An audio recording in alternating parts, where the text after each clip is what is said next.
എല്ലാവർക്കും പുതിയൊരു വീഡിയോയിലേക്ക് സ്വാഗതം. ഇന്ന് ഞാനൊരു നവരാത്രി കീർത്തന പോവാണേ. നവരാത്രി ആദ്യ ദിവസമല്ലേ, അപ്പം ഞങ്ങളുടെ വീട്ടിൻ്റെ അടുത്ത് ഒരു വീട്ടിൽ കീർത്തന ഉണ്ടെന്ന് പറഞ്ഞിട്ട് ക്ഷണിച്ചിട്ടുണ്ടായിരുന്നു.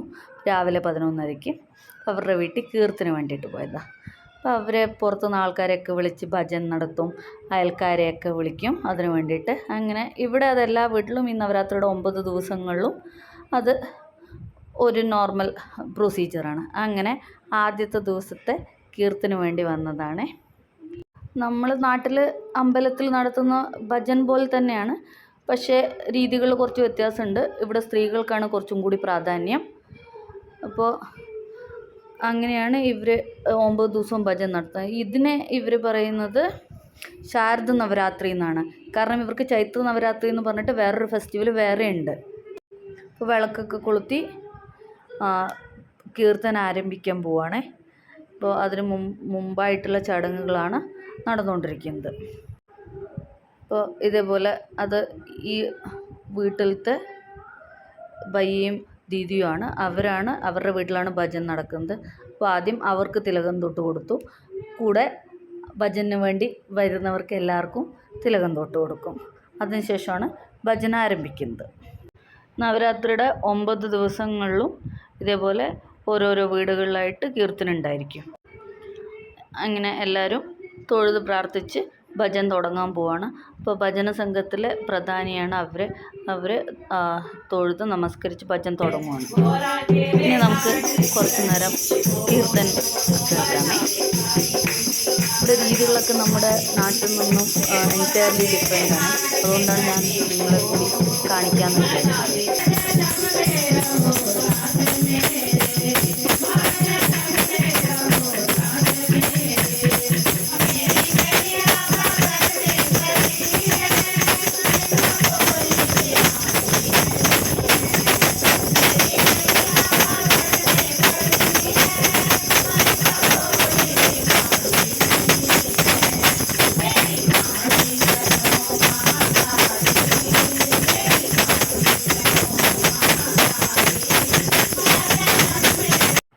ഇതിങ്ങനെ ഏതാണ്ട് 1 മണിക്കൂറിൽ കൂടുതൽ ഇവർ വ്യത്യസ്ത ദേവീ സ്തുതികളിങ്ങനെ പാടി ദേവിയെ ഭജിച്ചുകൊണ്ടിരിക്കും.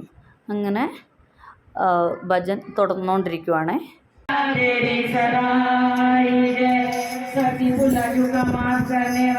ഇപ്പോൾ ഇവരുടെ ക്ഷണിക്കപ്പെട്ട അതിഥികൾ വന്നുകൊണ്ടിരിക്കുന്നതാണ്. ഇപ്പോൾ തുടങ്ങിയതിന് ശേഷം ഇടയിലിടയിൽ ആൾക്കാർ വന്നുകൊണ്ടിരിക്കുന്നുണ്ട്. അവർ ദേവീനെ തൊഴുത് പ്രാർത്ഥിച്ച ശേഷം അവർ ഈ കൂട്ടത്തിലിരുന്നിട്ട് കീർത്തന ആലപിച്ച് ദേവിയെ സന്തോഷിപ്പിക്കാൻ വേണ്ടിയിട്ട് വരികയാണ്.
ഇപ്പോൾ കീർത്തന ഏതാണ്ട് അവസാന ഘട്ടത്തിലേക്കായി. അപ്പോഴത്തേക്കും ഹനി സ്കൂളിൽ നിന്ന് വന്നു.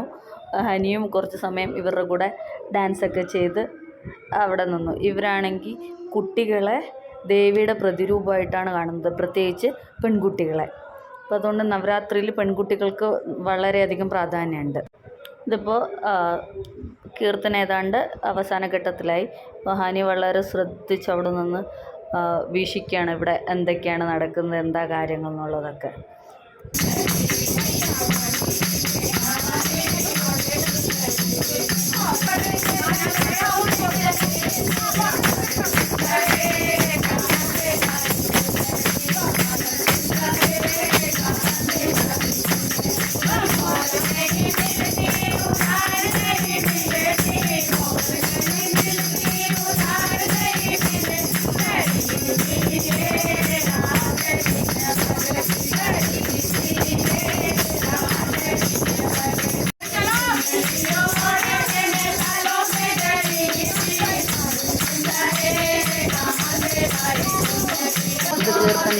വെച്ചിട്ട് ദേവിക്ക് വേണ്ടിയിട്ടുള്ള ആരതിയാണ് ഇപ്പോൾ നടക്കുന്നത്.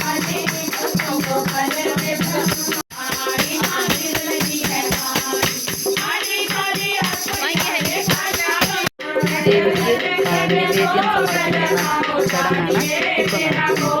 അതിനുശേഷം പ്രസാദ വിതരണത്തിന് ശേഷം കീർത്തനം അവസാനിക്കും.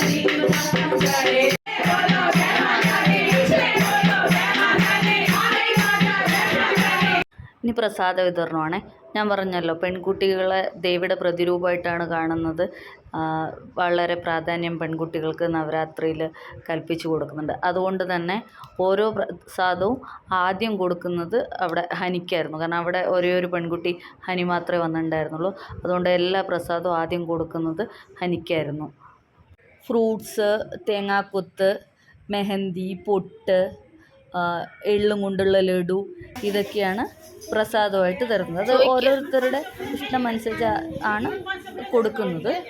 ഇതൊക്കെയാണ് പ്രസാദമായിട്ട് തന്നത്. എനിക്ക് അവർ പ്രസാദമൊക്കെ കൊടുത്ത്, അതുകൂടാണ്ട് ഒരു 10 രൂപയും കൊടുത്ത് ദേവിക്കായിട്ട് കാലൊക്കെ തൊട്ട് തൊഴുതു. അതിൻ്റെ സന്തോഷത്തിലാണ് ഹനി പോകുന്നത്. ഇന്നത്തെ വീഡിയോ എല്ലാവർക്കും ഇഷ്ടമായി എന്ന് വിചാരിക്കണം. ഇഷ്ടമായെങ്കിൽ എല്ലാവരും ലൈക്കും ഷെയറും ചെയ്ത് സപ്പോർട്ട് ചെയ്യണേ.